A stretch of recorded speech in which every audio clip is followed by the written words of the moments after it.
আসসালামু আলাইকুম প্রিয় নবম দশম শ্রেণীর শিক্ষার্থী, আশা করি তোমরা সবাই ভালো আছো। আজকে আমরা তোমাদের নবম দশম শ্রেণীর সাধারণ গণিতের 3.1 বীজগাণিতিক রাশি এই চ্যাপ্টারের আমরা 49 পেজ তোমাদের যে অনুশীলনী ম্যাথটা আছে এখান থেকে আমরা পর্ব 10 নিয়ে আসলাম। এই পর্ব আমরা সমাধান করব অনুশীলনীর 3 নাম্বার, 4 নাম্বার এবং 5 নাম্বার ম্যাথটা। খুবই গুরুত্বপূর্ণ। ধরো তোমার 90% শিওর থাকো যে এই তিনটা ম্যাথের মধ্যে থেকে একটা ম্যাথ তোমার স্কুল পরীক্ষায় আসবে মান নির্ণয়ের ক্ষেত্রে। বুঝতে পারছো? স্কুল পরীক্ষা হোক অথবা তোমাদের মডেল টেস্ট হোক অথবা বোর্ড পরীক্ষা হোক, অবশ্যই কিন্তু আসবে। এই জন্যই তুমি মনোযোগ সহকারে ক্লাসটা দেখো। তো আমাদের এখানে 3 নাম্বার ম্যাথে বলছে যে a প্লাস বির মান দেওয়া আছে, a বির মান দেওয়া আছে, a মাইনাস বির মান দেওয়া আছে আর a বির মান দেওয়া আছে, a প্লাস বির মান বার করতে বলছে। একদম ইজি। তো ভাইয়া এই অঙ্কটা আমরা কিসের মাধ্যমে সমাধান করব? এখানে যদি আমি তোমাদের একটু খালি সূত্রটা লিখে দিই, সেটা হচ্ছে যে আমাদের দেখো একটা a প্লাস বি হোল স্কয়ারের আমাদের একটা মান নির্ণয়ের সূত্র শিখেছিলাম। সেই সূত্রটা কি ভাইয়া বলো তো? a minus b whole square plus 4ab। কি বলো তো? 4ab। এবার আসো, এগুলো তো আমি ব্যাখ্যামূলকভাবে তোমাদের যে আগে বিগত পর্বে 1-2 পর্বে আমি কিন্তু সূত্র সমাধান দিছি। এই সূত্র দিয়ে ম্যাথটা আমরা কি করব বলো তো বাবা? সমাধান করব। ঠিক আছে? তো দেখো আমরা শুরু করি। তাহলে 3 নাম্বারটা আমাদের কি কি দেওয়া আছে মানগুলো আগে তুলে নিই। দেখো 3 নাম্বারটা আমাদের একটা কত বলো তো? 3.1। তাহলে আমরা দিতে পারি দেওয়া আছে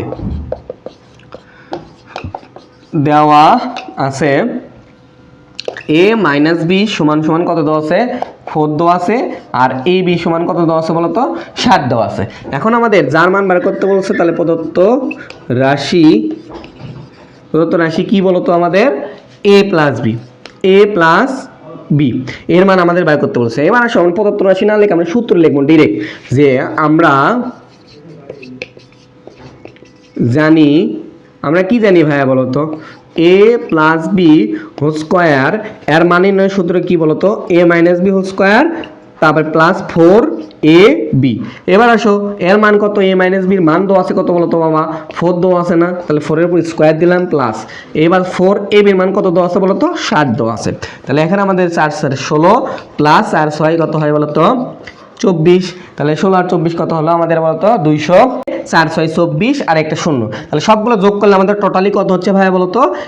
256। কত হয় বলো তো? 256। এবার কথা হচ্ছে যে আমাদের কি স্কয়ারের মান আছে না শুধু a বির মান চাইনি? তাহলে স্কয়ারটা কি রাখে লাভ আছে না? তাহলে আমরা জানি স্কয়ারটা ওই পাশে পার হয়ে গেলে কি হয়ে যাবে বলো তো? √ হয়ে যাবে। তাহলে আমরা লিখতে পারি অতএব a প্লাস বি সমান সমান √156। তাহলে 256। তাহলে 256 গুলো আমরা রুট করি ডিরেক্ট। যদি আমরা 256 রুট করতে চাই তাহলে কি বাড়ে বলো তো? রুট করলে 16 বাড়ায়। তাহলে এই যেহেতু রুটের কারণে আমরা জানি কি বলতো? Plus minus 16। তাহলে এখানে আমাদের কি বলতো? Plus minus 16। এটাই আমাদের অ্যান্সার। আশা করি বুঝতে পারছো। ক্লিয়ার? দেখো ক্লিয়ার হও। যে কোনো এমসিকিউ এবং শর্ট কোশ্চেনে একটা না একটা থাকবি, শিওর হও তুমি এই টাইপের ম্যাথ। বুঝতে পারছো? তাহলে দেখো আমাদের দেওয়া ছিল কি বলতো? a প্লাস বি সমান 4, a বি সমান 7 দিয়ে বলছে আমাদের শুধুমাত্র a প্লাস বির মান বার করতে বলছে। তো a প্লাস বি তো কোনো সূত্র হয় না, a প্লাস বি হোল স্কয়ারের সূত্র আছে। তাহলে আমরা সূত্রটা আগে লিখছি যে আমরা জানি a প্লাস বি হোল স্কয়ারের সূত্র কি? a minus b whole square plus 4ab। এই যে a মাইনাস বি মানটা বসাচ্ছি, a প্লাস এখানে, a 4 এখানে, a বির মানটা এখানে বসাচ্ছি। তারপরে দেখো তো a প্লাস বি এখানে কি আছে বলো তো? a plus b. তাহলে আমাদের দরকার শুধুমাত্র a প্লাস বির মান। তাহলে মানগুলো ক্যালকুলেশন করে আমরা 256 পাই, কিন্তু এই স্কয়ারটা এই পাশে বার করে দিলে √ হয়ে যায়। তাহলে রুট করলে কি পারে? 16। আর রুট আমরা জানি করলে প্লাস মাইনাস অটো চলে আসে। এটা আমাদের অ্যান্সার। বুঝতে পারছো? ক্লিয়ার? তাহলে আমরা কিন্তু এই 3 নাম্বার ম্যাথটা ক্লিয়ার হয়ে গেলাম একদম। শর্ট কোশ্চেনের জন্য খুবই গুরুত্বপূর্ণ। এবার আসো আমরা 4 নাম্বার ম্যাথটা সমাধান করি। তো 4 নাম্বার ম্যাথে আমাদের সেম নিয়মের খালি a মাইনাস বির মান নির্ণয় করতে বলছে। সেম জিনিসই, শুধুমাত্র আমাদের কি বলছে বলতো? a মাইনাস বির মান নির্ণয় করতে বলছে। তো দেখো আমরা এটা কিভাবে নির্ণয় করতে পারি। 4 নাম্বারটা আমাদের a মাইনাস বি। তাহলে a মাইনাস বির সূত্রটা কি হবে হয় বলো তো? a মাইনাস বির সূত্র আমাদের জাস্ট কি হবে বলো তো? এই যে a minus b whole square এর মান নির্ণয়ের সূত্র কি আমাদের বলো তো? a plus b square minus 4ab। কি বলো তো বাবা? Minus 4ab। এটাই হলো আমাদের a মাইনাস বির মান নির্ণয়ের সূত্র। এই সূত্র 2 নাম্বার সূত্র দিয়ে আমরা কিন্তু এই ম্যাথটা এবার সমাধান করব। ঠিক আছে? তো দেখো আমাদের 4 নাম্বারটা কি কি দেওয়া আছে তুলে নিই। তাহলে আমরা লিখতে পারি দেওয়া আছে কি কি দেওয়া আছে বলো তো বাবা? a প্লাস বি সমান সমান আছে 9m। আচ্ছা, আর a b সমান সমান কত দেওয়া আছে? a b দেওয়া আছে 18m স্কয়ার দেওয়া আছে। আচ্ছা, ভালো কথা। এবার আসো আমরা সূত্র লিখি। আমরা কি জানি বলো তো? আমাদের দরকার কার বলো তো? a minus B.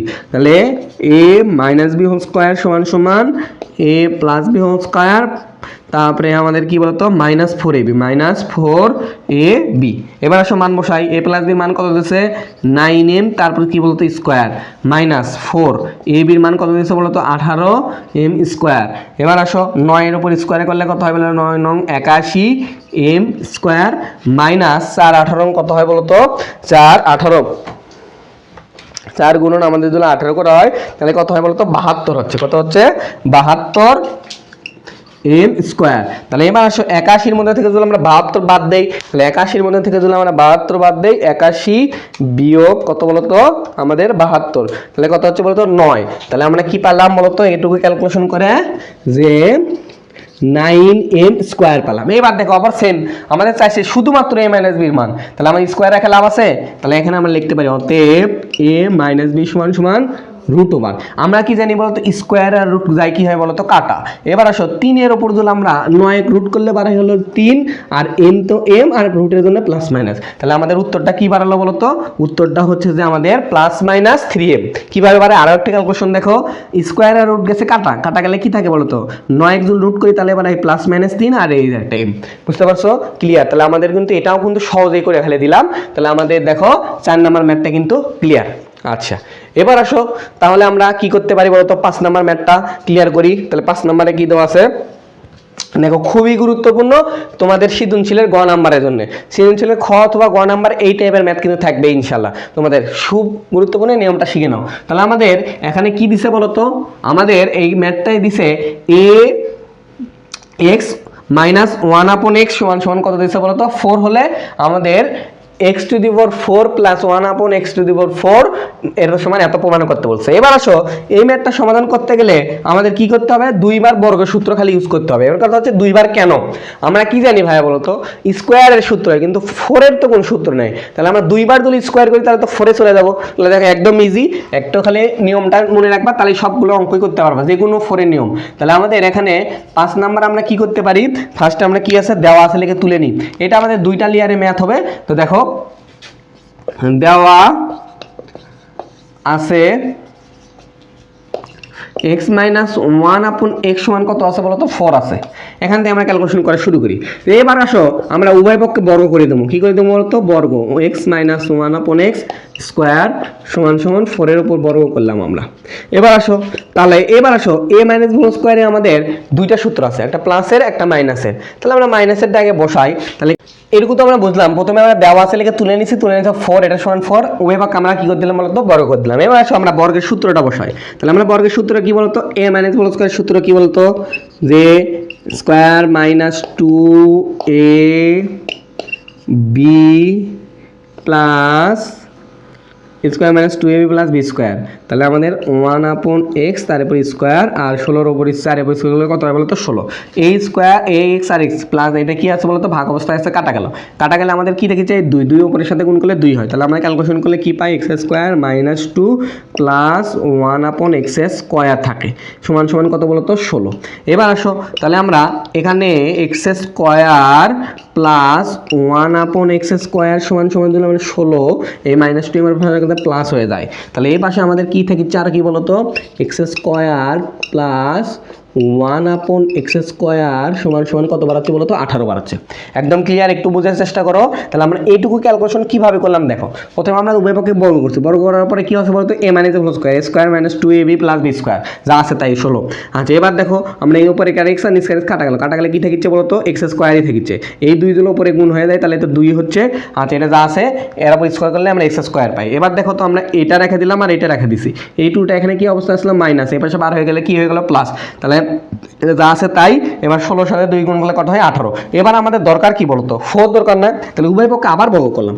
কি করলাম বলতো উভয় পক্ষে আবার আমরা কি করব বলতো বর্গ করলাম। তাহলে এবার দেখো এবার বর্গ করার ফলে আমাদের কি হচ্ছে, এই x স্কোয়ার এই পুরোটা মিলেই তো a, আর 1/x স্কোয়ার এটা মানে কি বলতো b। তাহলে এবার প্লাসের সূত্র আমরা বসাবো। তাহলে প্লাসের সূত্র কি বলতো, স্কোয়ার প্লাস 2ab